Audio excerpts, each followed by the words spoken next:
Yaon, mapagpalang araw mga idol, oh. Mga idol, gagawa tayo ng koneksyon na ganito. Kasi lost thread na dol, lost thread oh. Namomroblema kanina si Gudo, mga idol oh. So sabi ko, ako na, gagawin natin sa lit machine. So ito nga mga idol, yung thread pitch nito is 1.0 at saka 410 TPI mga idol. So ito yung workpiece natin. Ayan, bali brush yung ginamit natin dito mga idol. Naka-tapered dyan mga idol no. So dito, mag-trade tayo dito sa turnuhan mga idol. Ayan. So itong 1.0 na trade, dito natin sa turno gagawin mga idol dahil wala akong handtap mga idol.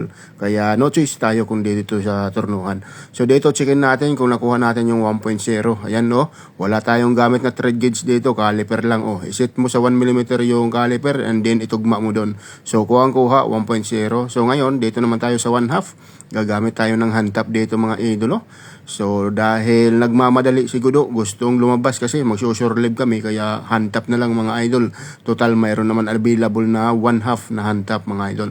So ito na nga mga idolo. Oh, natapos na natin. Parang original lang dol. Subukan natin dito mga idol. Para ito doon sa freshwater generator. Oh, ayan oh, pasok na pasok mga idolo. Ayan oh.